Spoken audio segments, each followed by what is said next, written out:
Hola a todos, vamos a dar inicio a la actividad académica el día de hoy eh, del Departamento de Anestesia en su segunda especialidad Medicina Crítica y Cuidado Intensivo. El día de hoy tenemos al doctor Juan San Juan, residente de segundo año de Medicina Crítica y Cuidado Intensivo de la Universidad del Valle. El doctor Juan San Juan es médico cirujano y el día de hoy nos va a hablar sobre nutrición parenteral en UCI. El tutor es el profesor Elías Vieda, médico internista intensivista y docente de la Universidad del Valle. ¿Podemos empezar, Juan?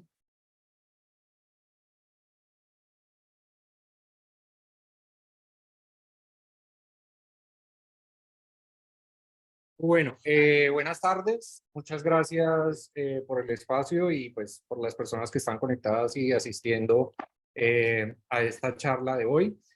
Esta charla habla directamente sobre las actualizaciones que hay en uso de la terapia parenteral en la unidad de cuidado intensivo. Y antes de entrar, digamos, con materia, quería mostrarles este estudio que es el FRANS. Este estudio los invito a que lo consultemos porque es un estudio que eventualmente menciona un par de cosas que van en contra de la literatura. Y este es un estudio multicéntrico que eventualmente habla de el uso o no uso de estrategias de nutrición de manera temprana y considerando indistintamente si es una vía enteral o una vía parenteral. Creo que es un estudio que eventualmente nos puede llevar a hacer un par de discusiones, no solamente desde el punto de vista terapéutico, sino también la manera como estamos eligiendo las terapias y de pronto cómo podemos individualizar un poquito mejor y escoger un poquito mejor para nuestros pacientes, porque este estudio en algunos de sus apartes sugiere que el inicio temprano de la nutrición no necesariamente se asocia con mejores desenlaces. Y es aquí donde muchos de nosotros tenemos que interrogarnos de pronto si estamos escogiendo de una manera adecuada la terapia, si la estamos iniciando en el momento correcto y adicionalmente si de pronto la terapia no le está haciendo un favor al paciente, sino por el contrario le está exigiendo mucho más a su metabolismo asimilar todo el proceso, bien sea por vía digestiva o la administración de los nutrientes. Entonces, queríamos dejarle como esta incógnita y de pronto explorar un poquito más a la luz de los datos y a la luz de la información de los que pues está en el marco de la nutrición parenteral. La nutrición parenteral para nosotros es una de las estrategias más útiles que podemos tener a la mano cuando tenemos un paciente que no puede hacer un uso del tracto digestivo. Y es una situación muy importante porque nosotros tenemos que concebirlo porque no es una terapia exclusiva de un diagnóstico o de una patología en particular. Es una herramienta y podemos utilizarla cuando nosotros veamos que el paciente pueda beneficiarse y no es diferente a de pronto pensar que el paciente tiene una condición X, una condición Y que inherentemente me lleva al uso únicamente de esta terapia. Y lo que nosotros debemos hacer es utilizarla para ayudarle a ese paciente en su soporte cuando tiene una demanda fisiológica que no le puedo brindar a través de su tracto digestivo y su tracto enteral. Y por lo tanto, pues definitivamente es una terapia que debe emplearse cuando el sistema digestivo y el tracto digestivo pues no es autónomo. Y es ahí entonces cuando nosotros tenemos esta fabulosa herramienta. En ese orden de ideas, entonces tenemos que las condiciones que me pueden llevar a hacer pensar en este soporte son las alteraciones o las absorciones de ese nutriente, alguna incapacidad que tenga ese intestino, esas microvillosidades, ese proceso de captura y de digestión, o en su defecto es cuando yo tengo un corto, una obstrucción o una inhabilidad para que el tracto digestivo tenga su tránsito iniciando en la boca y terminando bien sea en la porción anorrectal o en su defecto en algunas de las derivaciones intestinales. Otro de los escenarios en los que nosotros podemos darle uso a esta terapia es en los pacientes que por alguna razón yo le tengo que dar una restricción a nivel de vía oral o en su defecto de las terapias enterales. Es aquel paciente que por alguna razón yo debo considerar y cada vez son más cortas estas indicaciones, las necesidades de darle un reposo intestinal al paciente. Ahí también tenemos todos los trastornos de desórdenes de la motilidad y adicionalmente la incapacidad que nosotros podemos tener, bien sea quirúrgica o anatómica o por desastre, de acceder al tracto digestivo o bien la imposibilidad de hacer la abolición en el paciente. En este orden de ideas, entonces, la funcionalidad intestinal quizá es una de las situaciones clínicas más abordadas de una manera, digamos, desde diferentes puntos de vista. Lo que nosotros tenemos que tener en cuenta es que la disfunción intestinal es muy frecuente y a veces es desapercibida. Con esto no quiero decir que todas las disfunciones intestinales inherentemente tienen que ser llevadas a nutrición parenteral, sino que por el contrario, es una connotación que nosotros desde el punto de vista de cuidadores del paciente en estado crítico no podemos olvidar y debemos ser muy sensibles a ellos, porque no solamente dependen las funciones nutricionales del paciente, sino que también están relacionados a la necesidad de las administraciones de los medicamentos por vía enteral. Y no solamente la continuidad del tracto, sino también la exposición a los diferentes segmentos del tracto digestivo y los diferentes procesos digestivos que nosotros tenemos en el paciente, a veces pueden estar o anulados o bypaseados o sencillamente no vamos a poder acceder a ellos. Entonces, dentro de este punto de la funcionalidad, según ESPEN, hay una clasificación en 3 tipos y esta clasificación depende desde el punto de vista de evolución, siendo el tipo 1 para los componentes agudos menores de 14 días y que generalmente se asocian con procesos quirúrgicos intraabdominales o relacionados a una condición crítica que no nos permite hacer uso de ese sistema digestivo. El tipo 2 entonces habla de una condición aguda que no se ha podido resolver, que toma más de 14 días en ese paciente y que también puede estar relacionado con componentes de catástrofes intraabdominales, algún tipo de connotación desde el punto de vista quirúrgico que no ha sido posible abordar, y en su defecto puede ser una prolongación o un reinicio de un componente agudo que impide que yo no pueda reiniciarle su nutrición integral antes de los 14 días. Y por último, es el paciente que está en el tipo 3, que ya es una condición más crónica, que no necesariamente habla de un proceso de un deterioro agudo o una condición aguda, sino que ya es un paciente que por alguna razón tiene una incapacidad de evolución, como por ejemplo las fístulas abdominales en el contexto de una catástrofe intestinal. Entonces, en este orden de ideas, nosotros podemos hacer el uso de la nutrición parenteral en pacientes que, bien sea, están en una condición de malnutrición o yo tengo una sospecha de una condición de riesgo nutricional, y esto lo debo emplear cuando yo no pueda obtener una autonomía del sistema digestivo del paciente que no me permita hacer el proceso de la restauración nutricional. Entonces, en este orden de ideas, nosotros tenemos en este contexto de las posibilidades de tener un compromiso de la función intestinal, podemos también entonces tener la consideración del riesgo de malnutrición. Yo considero que un paciente puede estar bien nutrido, a riesgo de malnutrición o en malnutrición. Y esto también va a estar en función del tiempo y de las condiciones del paciente. Si bien yo puedo tener un paciente que se va a mover en las diferentes categorías, lo importante en el escenario es no olvidar tener la sensibilidad para diagnosticarlo de una manera temprana y de esta manera nosotros poder hacer el abordaje. Si bien nosotros lo que podemos establecer de una manera clara es nuevamente la incapacidad para que yo le dé una abolición y una alimentación en el tracto digestivo a este paciente. Entonces, en este orden de ideas, y esto es, digamos, lo que el estudio France entra a cuestionarnos un poquito, es cuándo yo debo hacer el inicio de la terapia de la nutrición parenteral. Las guías internacionales dicen que los pacientes sin contraindicaciones para la nutrición enteral no deberían ser considerados, sino únicamente cuando nosotros establezcamos que no tiene la cantidad del aporte de los nutrientes que nosotros tenemos. En caso de desnutrición preexistente o de riesgo nutricional, estos pacientes tienen un comportamiento que en la literatura se ha sugerido en relación a un beneficio de los usos de los inmunonutrientes. Sin embargo, pues esto todavía es una literatura y es un campo que se encuentra en desarrollo.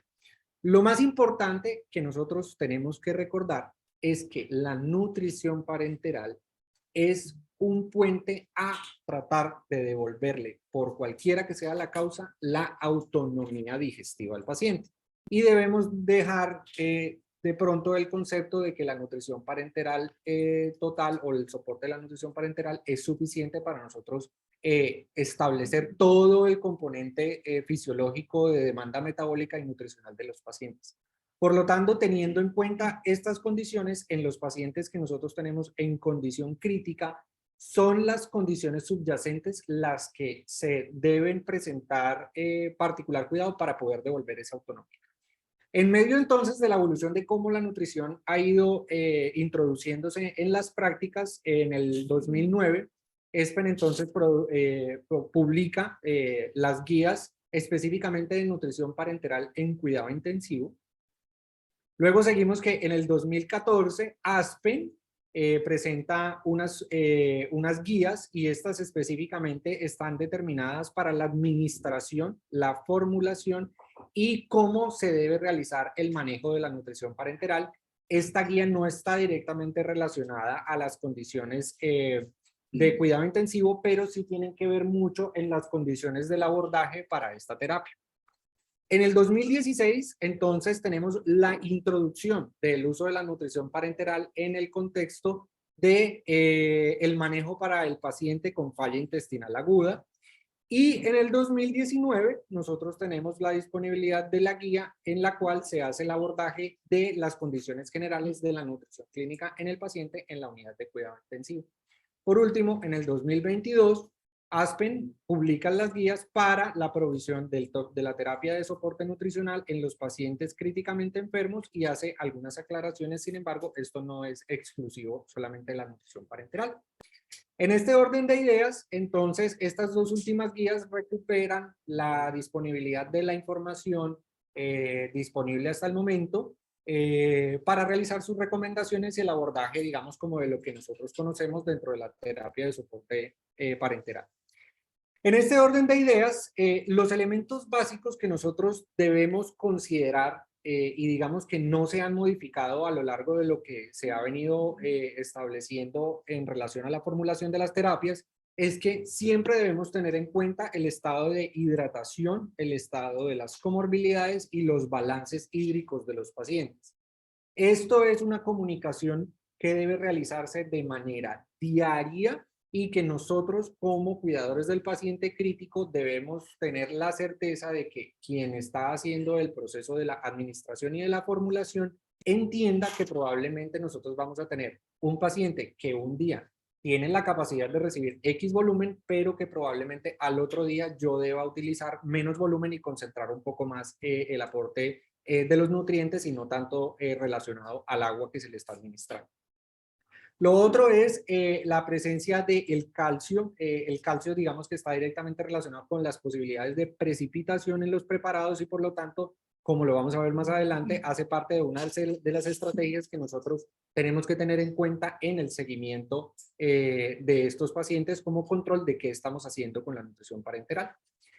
Lo otro es la adición de magnesio. Esto ya es básicamente para el preparado y está relacionado a que mejora la estabilidad de los nutrientes que nosotros estamos utilizando. Hay unas introducciones que de pronto dentro de las prácticas y dentro de los protocolos de la administración de la nutrición parenteral nosotros tenemos que tener en cuenta y son los elementos traza. Si bien nosotros tenemos que recordar que la autonomía intestinal está comprometida, también tenemos que recordar que hay unos procesos metabólicos y nutricionales que se nos pueden estar quedando por fuera del marco del paciente y uno de ellos son los elementos traza como el cobre y el zinc, los cuales deben ser evaluados al menos una vez al mes. Y en caso de necesitarse suplemento de hierro, se debe utilizar específicamente el dextrano para evitar las incompatibilidades y las posibilidades de precipitación en el mismo. En este orden de ideas, entonces, estas son las recomendaciones diarias de los electrolitos. No ha tenido, digamos, como actualizaciones ni modificaciones de las mismas. Y lo que sí se ha procurado es que en la medida de que nosotros podamos individualizarle a cada paciente estos requerimientos, vamos a tener un mayor margen de seguridad en el proceso de nutrición y vamos a evitar de pronto los excesos de la administración o por el contrario las carencias de los mismos en nuestros preparados. Y como les mencionaba ahorita, entonces debemos tener en cuenta los elementos traza. Estos elementos traza son el hierro, el cobre, el zinc, el cromio, el manganeso, el selenio y el molibdeno. Adicionalmente, hay otras de las condiciones que nosotros tenemos que tener en cuenta y es que como este paciente no lo podemos únicamente estar administrando fluidoterapia y elementos a través de los electrolitos, también tenemos que recordar que son pacientes que bien sea o tienen un aumento de consumo de sustancias como por ejemplo ácido fólico o de algunos de los derivados vitamínicos que tienen que estar también dentro de nuestro espectro de vigilancia cuando los pacientes son llevados a nutrición parenteral. En este orden de ideas, bueno, y una de las particularidades que tiene en este seguimiento es la suplementación de la vitamina K, que es, digamos, como una de las principales vitaminas que se ve afectada en el proceso de la absorción con la saponificación de las grasas a través de las sales biliares. Si bien entonces hay una de las condiciones que tenemos que tener en cuenta, ya sabemos que la principal y digamos como la piedra angular de esta terapia es la pérdida de la autonomía intestinal.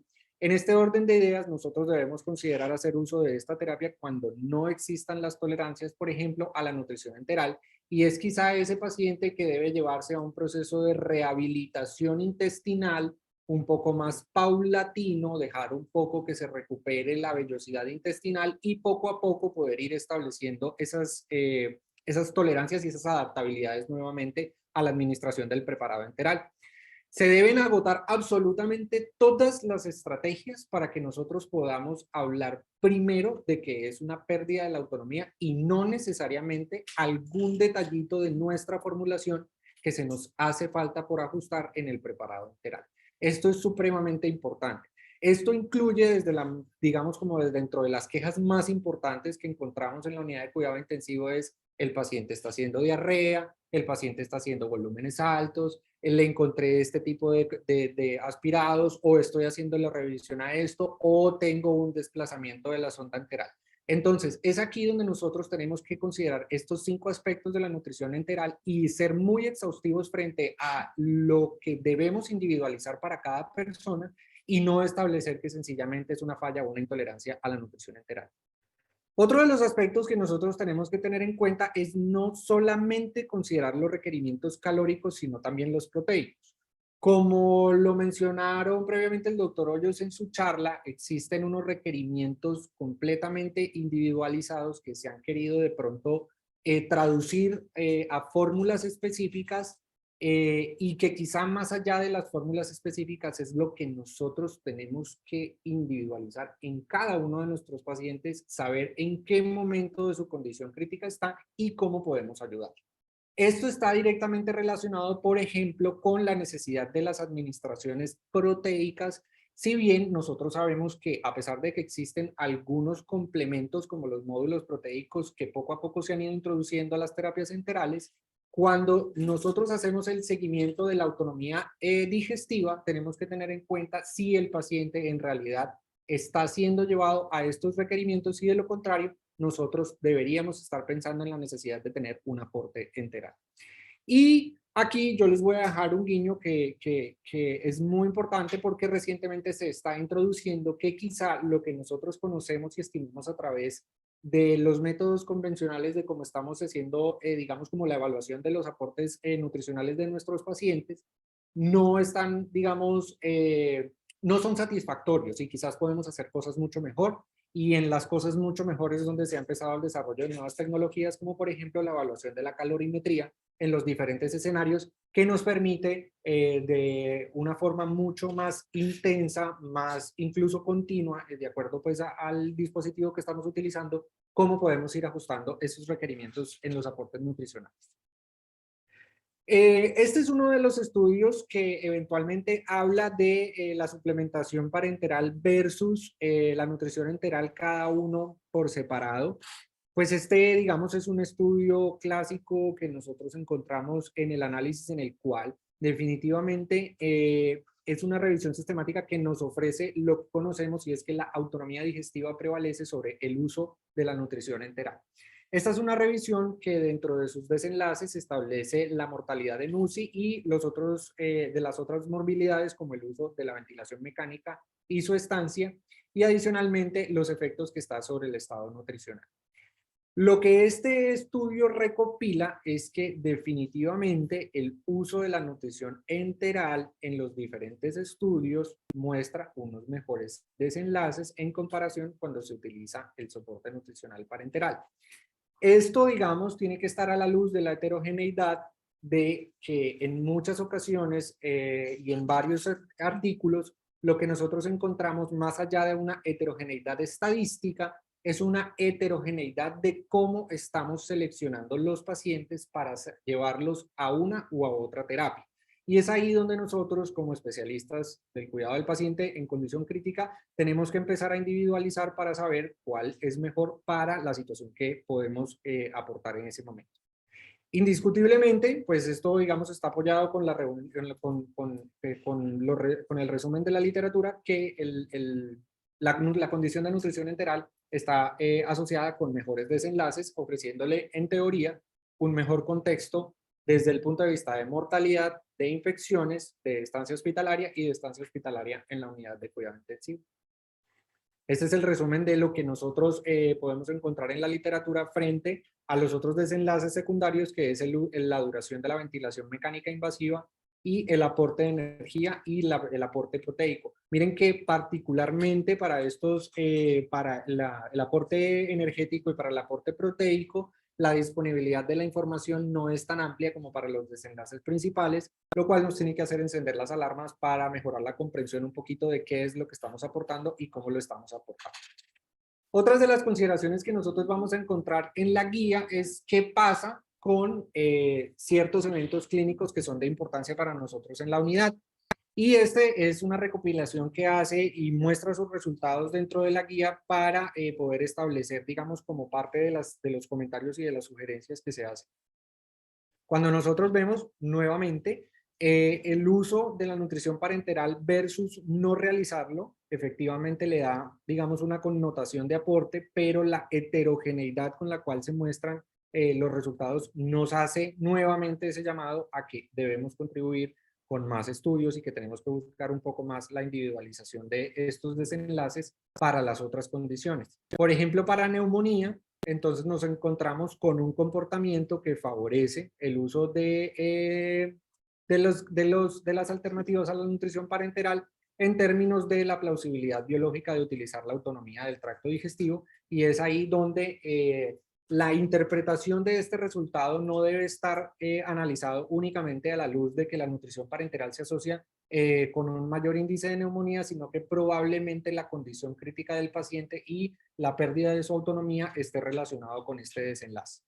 Para infecciones, esta es una particularidad porque si bien dentro de las características que nosotros no tenemos disponibles cuando estamos dando nutrición parenteral total es, 1, la regulación del microbioma digestivo, 2, la necesidad de tener accesos vasculares, y 3, la pérdida de la volición y la naturalidad con la que el paciente desarrolla sus actividades. Estas son 3 condiciones que nos explicarían por qué definitivamente el escenario de la nutrición parenteral no es el más favorable para el desarrollo de las infecciones dentro de la unidad.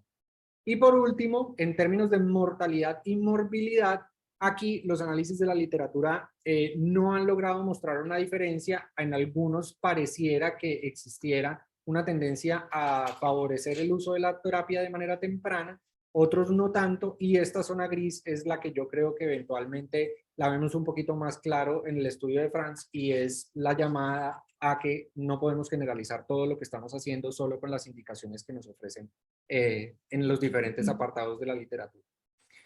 Darlo temprano o darlo tarde.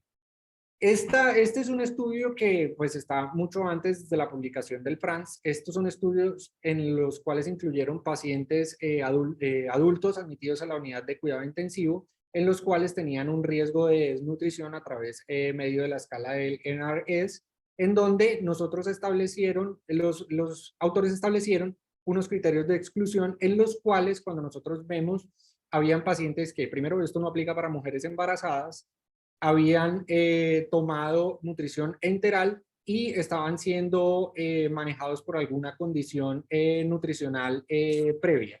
Entonces estamos hablando de pacientes que en teoría pueden parecerse a la generalidad y no a la exclusividad de pronto de tener un trastorno alimentario previo. Este es un estudio que hizo una aleatorización entre administrar de una manera temprana versus una manera tardía.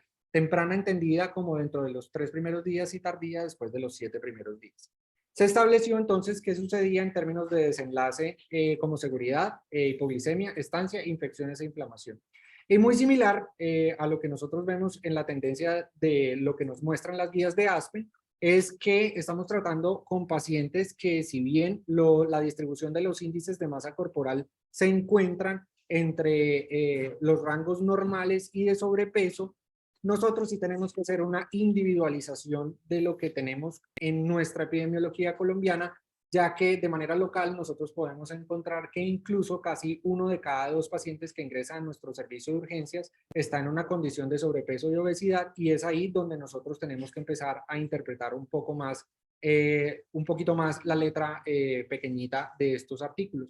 En términos de severidad no tenían diferencias, y cuando nosotros vemos las curvas en términos del uso de nutriciones enterales o parenterales, el comportamiento es muy similar para el enteral, pero no lo es para el parenteral. Cuando nosotros vemos este análisis, lo que podemos establecer es que definitivamente pensar en el uso de la nutrición parenteral de manera temprana sí le da un mejor escenario a estos pacientes, y esta consideración generalmente debe ser interpretada a la luz de las condiciones que me llevan a la connotación de la falla y la pérdida de la autonomía intestinal. Esto entonces lo vemos ya de manera mucho más numérica. Perdón. Aquí nosotros encontramos que estos pacientes se asocian definitivamente de una manera mucho más temprana a mejores desenlaces en términos de estancia hospitalaria, en términos de la presencia de hipoglicemia, y para los desenlaces primarios que se plantearon, que era la duración de la estancia en la unidad de cuidado intensivo, pues tiene unas estancias un poco más estrechas y cortas para el grupo en los cuales se les hace una nutrición temprana en comparación a la tardía. Entonces, en este orden de ideas, similar y digamos como en la representación de lo que vemos en el comportamiento de Aspen, no, el inicio temprano se asocia más con la necesidad de devolver la autonomía metabólica al paciente y no únicamente con la intención de la terapia como tal. Estos son los desenlaces secundarios. En los desenlaces secundarios tenemos también un comportamiento muy similar, en donde nosotros vemos que definitivamente el tiempo y la temporalidad con la que nosotros hacemos la mediación, por ejemplo, de parámetros inflamatorios y de las duraciones de la ventilación mecánica, pareciera desde el punto de vista estadístico diferente, pero desde el punto de vista clínico quizás estas diferencias pues no parecieran ser muy relevantes en términos de magnitud. Por otro lado, entonces tenemos la terapia de reemplazo renal. La duración de la terapia de reemplazo renal no favorece desde el punto de vista del inicio temprano, y para al igual la duración de estos esquemas, porque cuando nosotros vemos los tiempos del uso y de la duración, los tiempos en el inicio temprano fueron un poco más altos en comparación a los que se iniciaron de manera tardía.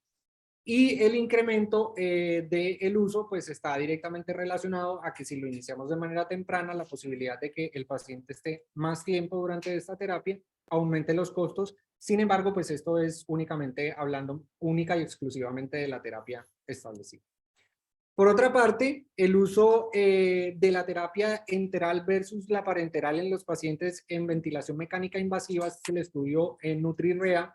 En este estudio se incluyeron pacientes mayores de 18 años, en los cuales no se incluyeron pacientes con fallas abdominales de características por procesos intraquirúrgicos, y también se excluyeron pacientes que tenían alguna connotación nutricional previa que estaba en suplencia.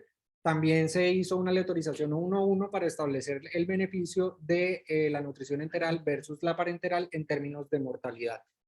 Este es un estudio que desde el punto de vista de distribución de características de los pacientes que nosotros podemos encontrar ahí, tienen también esa connotación que les había mencionado previamente en términos del índice de masa corporal, siendo este un estudio en el cual el promedio del índice de masa corporal estaba alrededor de 28 para los dos grupos, estableciendo que estaban ya más en una condición de pronto relacionada al sobrepeso y a la obesidad. En este orden de ideas no tuvieron diferencias significativas en términos del uso de los soportes ni de las condiciones ventilatorias. Cuando nosotros hacemos el análisis de este estudio, nosotros encontramos que para los pacientes que fueron llevados a las terapias enterales en comparación a las parenterales, algunas situaciones como los días de con cumplimiento de las metas proteicas administradas, quizá tenían un perfil mucho más cercano a los pacientes que fueron llevados a terapia parenteral en comparación de los enterales. Sin embargo, en otras condiciones como segundas comorbilidades como administración de antibióticos, terapias transfusionales y otras terapias complementarias no presentaron diferencias significativas. Lo que sí llama es que los pacientes sí presentaron unas diferencias frente al uso de las terapias de profilaxis gástrica. Y eso está directamente relacionado, digamos, como a la necesidad que nosotros tenemos de abordar las diferentes connotaciones digestivas. Este estudio también nos menciona otras complicaciones que son muy particulares y que están directamente relacionadas con la intención con la que yo le doy la terapia. Y estas son las manifestaciones gastrointestinales. Si nosotros vemos para el grupo de las nutriciones enterales, vamos a encontrar con mucha más frecuencia el reporte de estos eventos y, como les había mencionado previamente, es aquí donde nosotros tenemos que entrar a individualizar si podemos ajustar algún detallito sobre la terapia que probablemente nos ayude a disminuir estos eventos. Por último, y un detallito sobre los requerimientos proteicos. Los requerimientos proteicos están establecidos alrededor de 1.3 gramos por kilo y esto debe establecerse de una manera progresiva. Es muy importante y de alguna manera se han venido introduciendo las terapias complementarias que no solamente dependen de la administración de la nutrición parenteral, y es acompañar la movilización temprana y las estrategias de rehabilitación y de ejercicio en estos pacientes.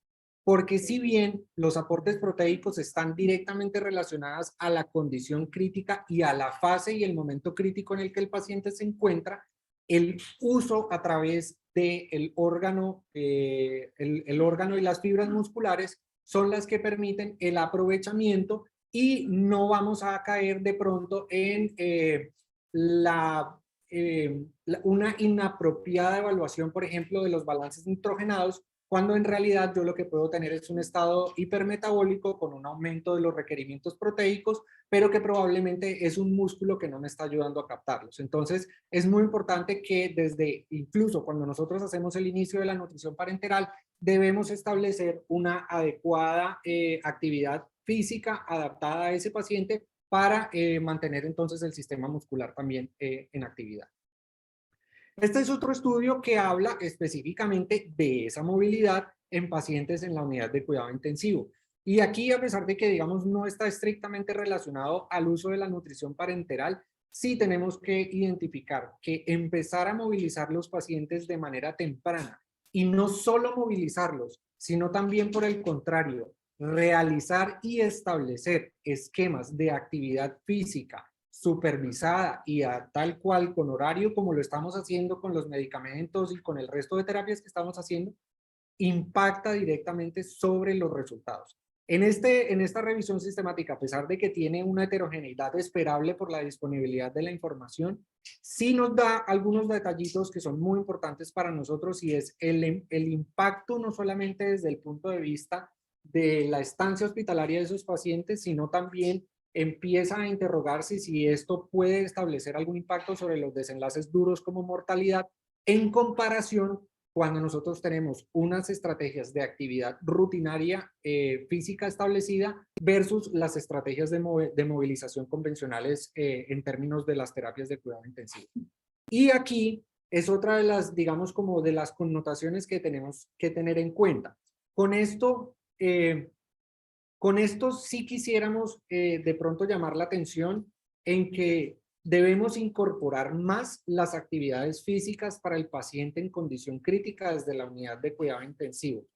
Pero de la misma manera debemos encontrar el apoyo y el sustento teórico para realizar el diagnóstico, la valoración y la formulación de las mismas, porque todas deben estar directamente ajustadas a la condición funcional, a la condición de estabilidad y a lo que yo estoy esperando de hacer con esa actividad en este paciente. Entonces, al igual que en un medicamento, debemos conocer qué dosis, qué intensidad y con qué estrategia lo queremos dar. Sobre los requerimientos que tenemos sobre el uso de carbohidratos, no deberíamos exceder los 5 miligramos por kilo minuto, no deberíamos establecer una connotación tampoco de sobrenutrir al paciente con unas cantidades elevadas de lípidos, aproximadamente alrededor de 1 miligramo por kilo a 1.5, y definitivamente la guía y la evidencia poco a poco va sugiriendo que no deberíamos estar considerando la suplementación de glutamina en los pacientes que tienen inestabilidad hemodinámica.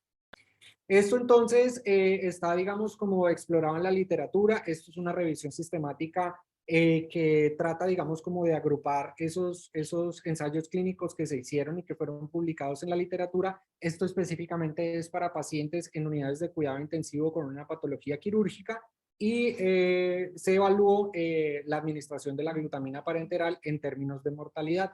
Y miren que no hay un sustento desde el punto de vista científico que permita que uno pueda recomendar el uso de esta terapia para los pacientes críticos.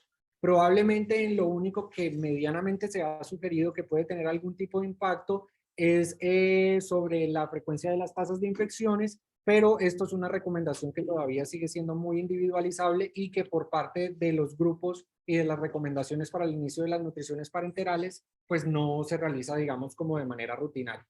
En términos de estancia, no presenta ningún tipo de superioridad en comparación al otro.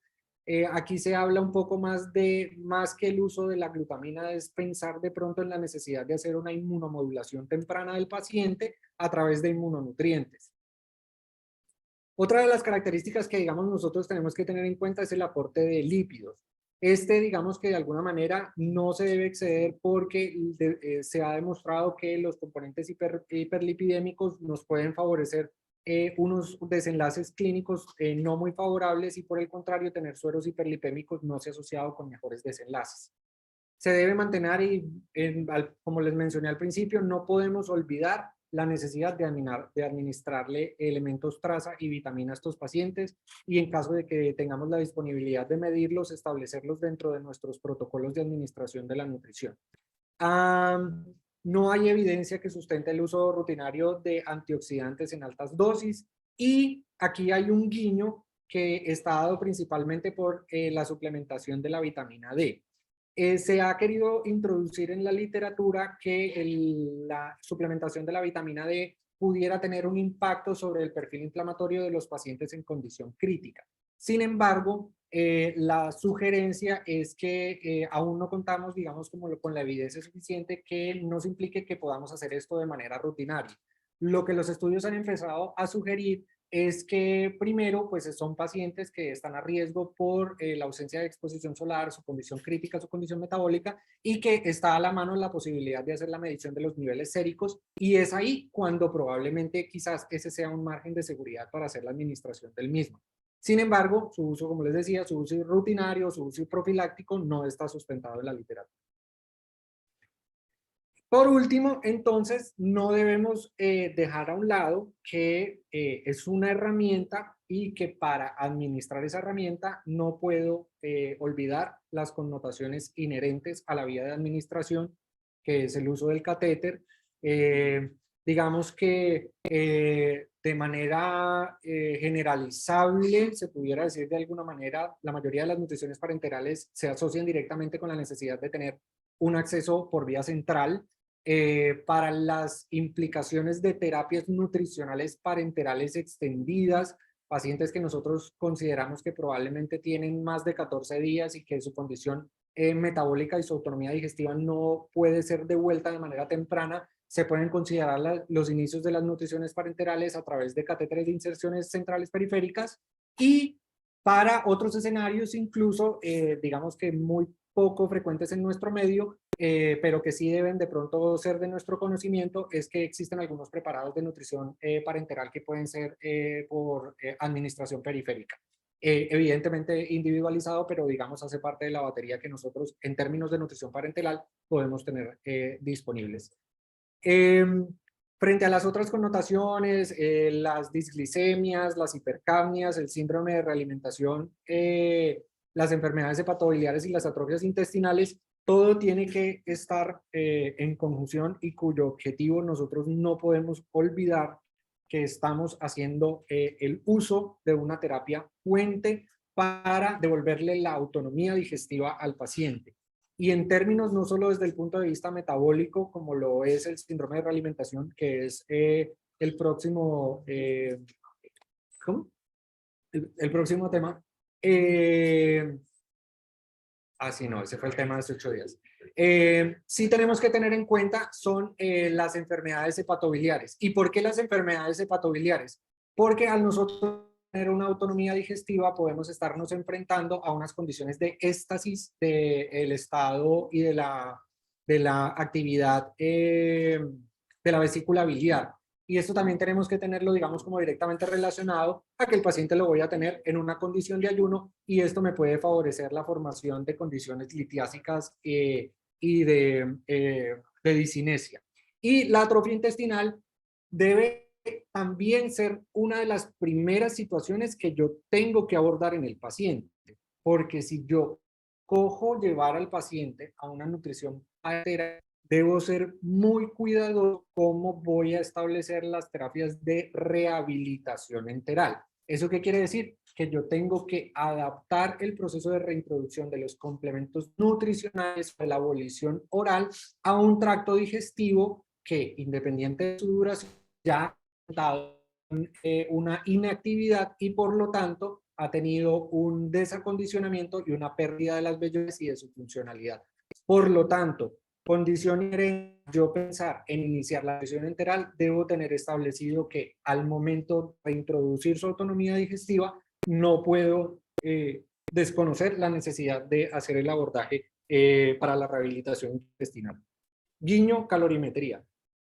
Calorimetría es algo que está siendo muy difundido en las reuniones científicas, está siendo muy difundido evidentemente por la disponibilidad de los equipos para la medición de la misma. Es una tecnología que ya tiene estudios desde el punto de vista del comportamiento del paciente crítico e incluso tiene estudios que han, digamos, como descrito parte del comportamiento en connotaciones como la falla renal crónica, la falla renal aguda y algunos procesos como por ejemplo las inestabilidades hemodinámicas. Entonces debemos como ir poco a poco estando muy alertas frente al uso de estos dispositivos. Generalmente o bien sea pueden estar incluidos dentro del ventilador o en su defecto pueden ser digamos como módulos que pueden conectarse a pacientes en ventilación mecánica invasiva. Los no invasivos, digamos, son mucho más heterogéneos en términos de su presentación, pero en la connotación del paciente crítico ventilado sí tenemos, digamos, como una mayor adaptabilidad descrita.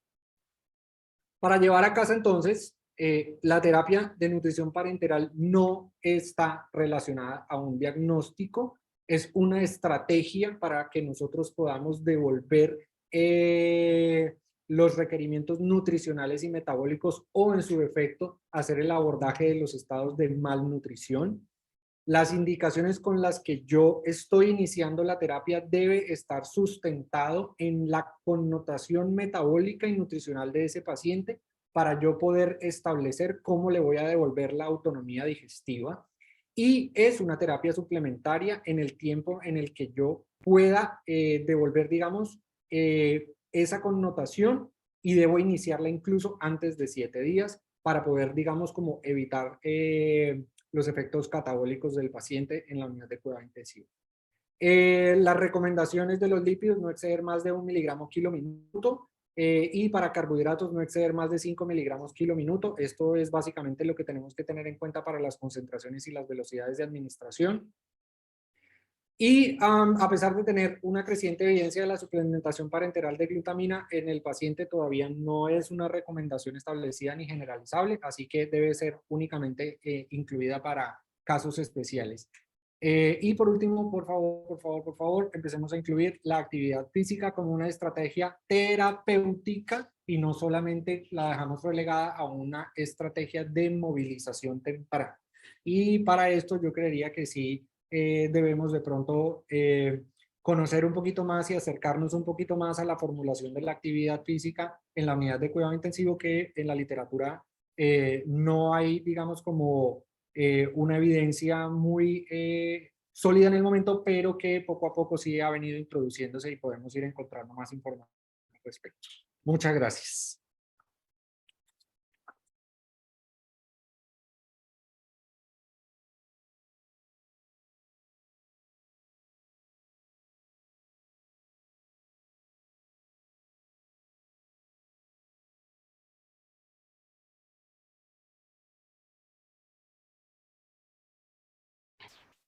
Bueno, muy bien, una revisión bastante completa de la nutrición parenteral, el estado actual. A continuación vamos a tener las palabras del profesor Elías Vieda, que es un referente en nutrición del paciente crítico.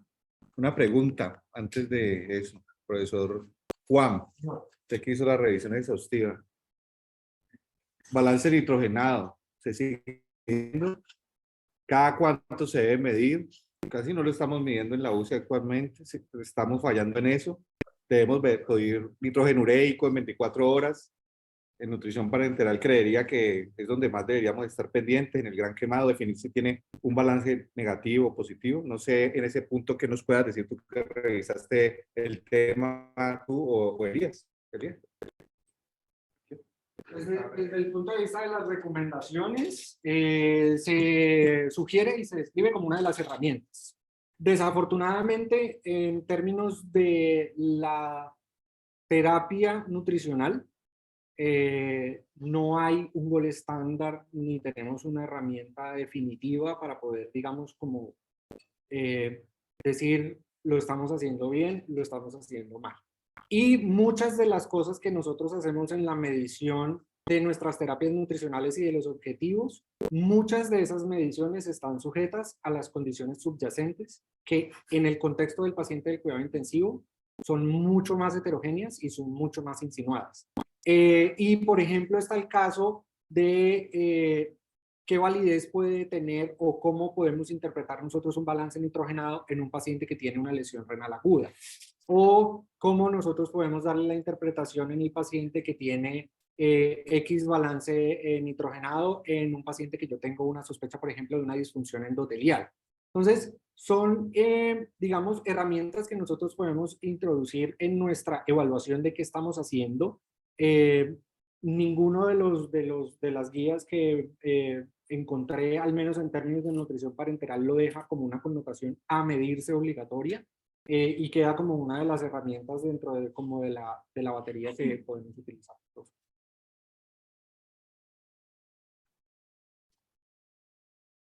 Primero, felicitar a Juan por la excelente charla, fue una muy buena revisión. Cuatro aspectos fundamentales para tener en cuenta con la nutrición parenteral. Uno es que es de dominio del intensivista o del grupo que trabaja en cuidado intensivo la programación de la nutrición parenteral como tal. Esto no es del resorte del grupo de soporte nutricional o de la nutricionista, sino que uno debe ser parte integral de ese grupo porque muchos de los elementos que nosotros trabajamos, pongámosle los lípidos, yo necesito saber si voy a utilizar lípidos de cadena corta, de cadena larga, si utilizo lípidos con C32 o C36, porque el ácido linolénico, el ácido linoleico, que son dos aspectos fundamentales de los lípidos, pues pueden generarnos mayor inflamación y mayor problema pulmonar en pacientes con SDRA. Entonces, debe ser algo importante saber construir y formular una nutrición parenteral en un momento determinado. Y dentro de eso también es importante saber las relaciones calcio, proteínas, lípidos, magnesio, porque muchas de las acidosis metabólicas que tenemos los pacientes con nutrición parenteral se deben a una mala relación de esos dos componentes. Entonces, saber conocer qué le estamos dando al paciente es fundamental dentro de la nutrición. Segundo, que la nutrición es como el ventilador. Lo coloco, pero al mismo tiempo tengo que empezar a saber en qué momento debo comenzar a retirarla o qué estrategias puedo empezar a tener para rehabilitar esa parte intestinal con el fin de poder tener un soporte por lo menos mixto durante un tiempo corto y después sí darle la nutrición total entera. Entonces, ese aspecto también es fundamental que lo tengamos en cuenta, porque a veces dejamos nutriciones parenterales 10, 12, 14 días y en ningún momento hemos mirado a ver qué estrategias podemos dar para nutrir a ese paciente desde el punto de vista integral. El tercer aspecto que es fundamental es la prevención de la infección en este tipo de terapeuta, que es fundamental. O sea, la bacteremia, la lesión asociada al catéter y tener en cuenta que enfermería juega un papel importante durante esa estrategia de mantener los catéteres bien aseados y muy buena utilización de las técnicas de asepsia en este tipo de pacientes. Algo que se nos olvida fundamental cuando ponemos nutrición y cuando tenemos lípidos es la movilización de las bolsas, porque estos elementos a veces se decantan y pueden presentar pues gránulos y dar generalmente embolismo graso en algunos pacientes. Y hay que tener en cuenta, todas esas bolsas hay que estar moviendo cada 4 a 6 horas para poder que se tenga homogenización de las muestras. Y por último, el balance, pues ya el doctor Caballero lo dijo, o sea, ¿cómo vamos a medir la eficiencia de la nutrición en términos de objetivos dentro del paciente? Y hace 10 años, hasta hace unos 10 años, el único gol estándar que teníamos era el balance nitrogenado. Entonces, si estaba catabólico, si estaba anabólico, y subíamos y bajábamos proteínas y no más. De ahí para acá se comenzó a cuestionar en varios pacientes. Falla renal, pacientes con daño hepático severo o pacientes que tenían problemas de dislipidemia o hipertrigliceridemia asociada al inicio de la nutrición, no dependiente de la nutrición, sino al inicio de la nutrición, que podían falsear estos reportes. A este momento, digamos, en las últimas guías, las del 2020, no hay ninguna valoración clínica que me pueda decir en términos de efectividad de la nutrición. No lo tenemos.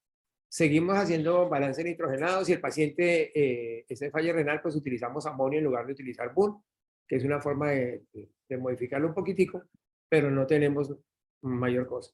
O lo otro que podemos hacer es valorarlo a través de mediciones de masa muscular, siempre y cuando pues, el paciente tenga actividad física, porque lo que nos interesa en la nutrición parenteral es la proteína, más no los otros componentes. Entonces, y la única manera de pasar si el componente proteico está funcionando es que la pérdida de masa muscular no sea efectiva o no se vea en el trayecto del paciente. Entonces, podemos hacerlo a través de una tomografía a nivel de L2 o midiendo ecografía del vasto interno en los pacientes críticos que se puede medir. Entonces, esas serían básicamente las condiciones en cuanto a la nutrición.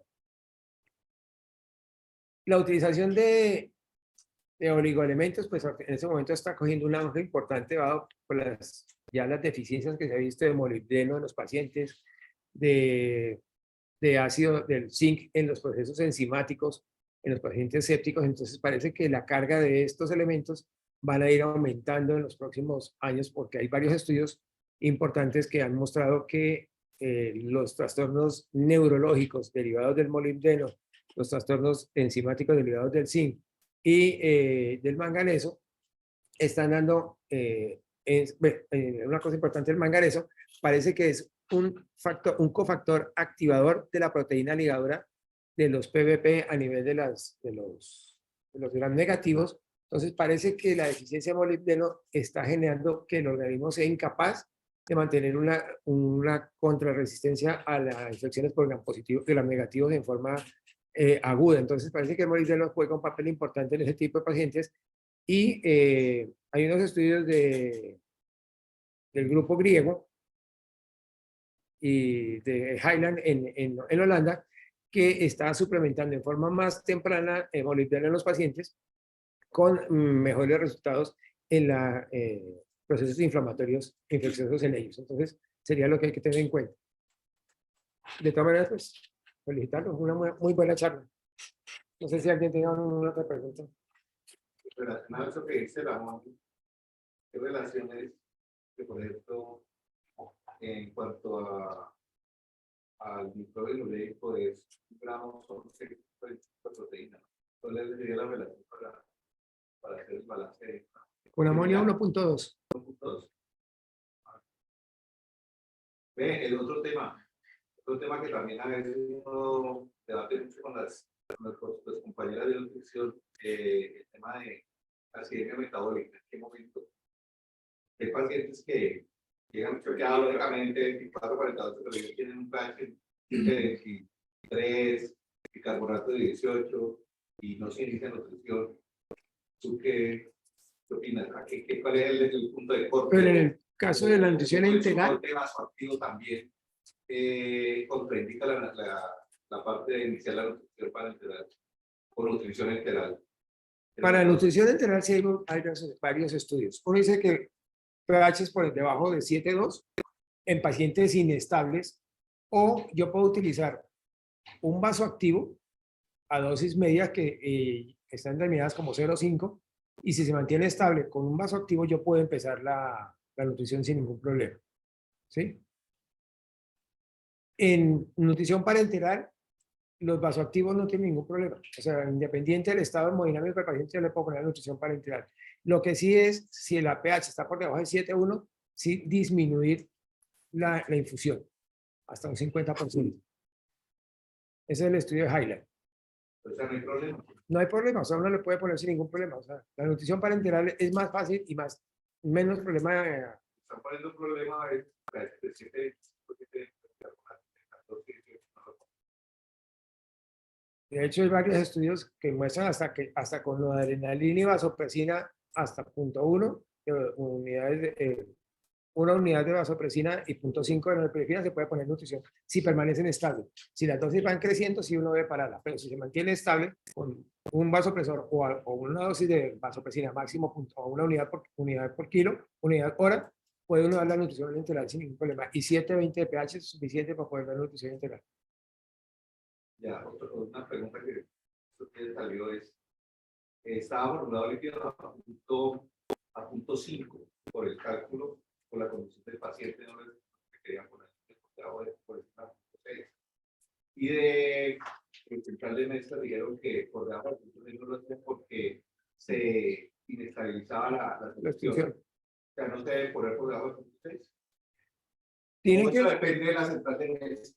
No, el problema de la nutrición parenteral es que uno tiene que, digamos, antes no le decían, formule carbohidratos a 3.5, lípidos a 1, proteínas a 1, 1.2 y lípidos por encima de 0.6 y no más.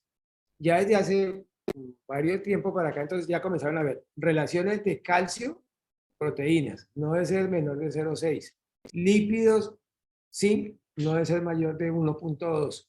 Relación de calcio y fósforo dentro de la mezcla debe ser una, no me acuerdo bien la relación, si es 1.1, 1.3. Entonces, si todo eso está estable, la mezcla se mantiene estable. Pero si comienzan a fallar, es cuando se precipitan las mezclas. Entonces, por eso es que, bueno, al principio les decía que es importante que nosotros conozcamos cómo se hace una nutrición para poder formularla, porque a veces nosotros queremos, no pongan electrolitos a 0.6, pero se le olvida cómo están las relaciones con los electrolitos o con los elementos traza. Entonces, ya existen pues programas que uno pone una hoja de Excel y calcula más o menos las cosas y la fórmula le dice. Pero lo importante es saber de dónde vienen esas relaciones para después uno, digamos, en una central de mezclas, poderle uno argumentar, no, yo la quiero así porque es que mi función hepática está con una esteatosis severa o tengo un paciente con una lesión intestinal marcada que no le puedo aportar demasiado lípidos en ese momento. Entonces, pero sí relaciones de 0,6 de lípidos es de cuidado si yo no tengo la estabilización de pronto con una cantidad menor de lípidos, de proteínas. Entonces, esa estabilidad y esas formulitas a veces se las alejan. Ellos tienen la tabla de Excel y le dice el rojo, tiene que variarla porque esa no es una función para poderla mantener. Entonces, calcular una nutrición no es tan fácil como uno a veces sino como una receta de cocina, o sea, y existen ya programas en el cual a uno le enseñan cómo manejar esto y coge uno el programa. Hacerlo manualmente se gasta hora y media calculándole todo lo que toca hacer. Entonces, eso es importante saber que existen esas relaciones, como la acidosis metabólica intratable con un paciente parenteral, uno tiene que ir a buscar en la nutrición, es que ahí es donde está el problema. Mira, a veces soportes nutricionales, antibióticos con bajas niveles deben estar relacionados con problemas de los lípidos también. Entonces, esta cosa va a estar mirando muchas cosas. Entonces, digamos, la teoría que vimos acá es muy fácil. Ya la práctica es más complicado. ¿La nutrición es para entradas periféricas? Cada vez se utilizan más. Ya tenemos N90 con electrolitos, tenemos las N60 sin electrolitos. Se utilizan más, ¿por qué? Porque son premezcladas, pero el problema es que si yo le quiero dar exactamente lo que necesito a cada paciente, no me lo da. Solamente puedo jugar con las proteínas, que es lo que yo necesito. El resto ya uno tiene que acostumbrarse a lo que tenga la mezcla. Pero son fáciles porque vienen ya para las mezcla uno y las pone sin ningún problema. Necesita un catéter periférico. No tienen problemas de infección tantas como la que uno prepara en una central de mezclas. Pero es algo parcial, ¿no? No, yo puedo ponerle con una nutrición, Usted lo puede- una suplencia total. Si le da el aporte calórico, Sí. No, la gran mayoría le da a uno lo que uno necesita. La N90, que es la última que salió, si es un paciente obeso, si es un paciente tico, de pronto eso sí va a tener un problema porque le damos de peso. Muchas gracias. Muchas gracias, doctor Elías, doctor Juan. ¿Algún otro comentario, profesora Paula? ¿No? ¿Listo? Doctor profesora Sandra, doctor Miño. Sí, pero ¿Ah? Bueno, muchas gracias a todos. Los esperamos el próximo jueves.